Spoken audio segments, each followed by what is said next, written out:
Hello বন্ধুরা, কেমন আছো তোমরা সবাই? চলে আসলাম আরেকটা নতুন একটা ছোট্ট ব্লগ নিয়ে। কালকে গেছিলাম অন্নপ্রাশনে একটা পার্টিতে। সেটা কার অন্নপ্রাশন? আমার বাবু, ওদের ফ্রেন্ড, তার একটা ছোট্ট ভাই হয়েছে, তার অন্নপ্রাশনে গেছিলাম।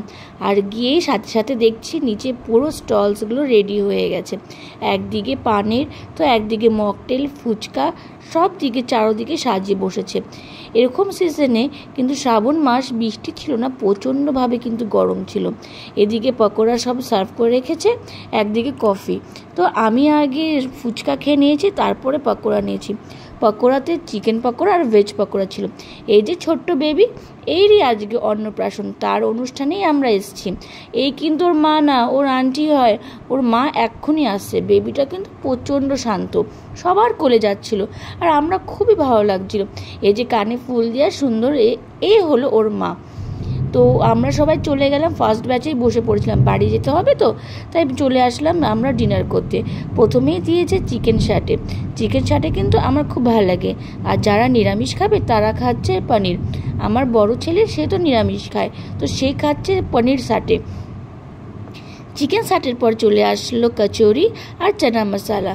আমি কিন্তু লিটারেলি কচুরি অত পছন্দ করি না, কিন্তু বেশ গরম ছিল বলে আমি বললাম কোনো প্রবলেম নেই, আমি খেয়ে নেব। তারপরে চানা মশলার পরে চলে আসলো ফ্রাইড রাইস।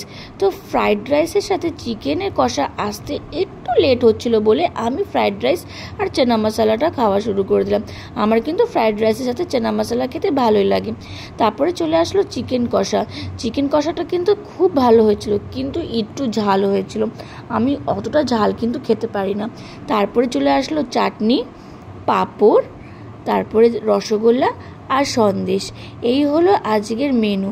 তো আমরা খেয়ে টেয়ে চলে আসলাম নিচে।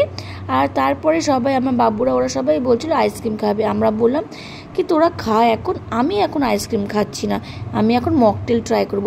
মকটেলের ভিডিওটা করা হয়নি, তখন বেশ আমি ভুলেই গেছি ভিডিও করতে। আমি পুরো গল্প করা শুরু করে দিয়েছি। তো আমার এই ছোট্ট ব্লগটা, এই ভিডিওটা কীরকম লাগলো প্লিজ কমেন্টে জানাবে।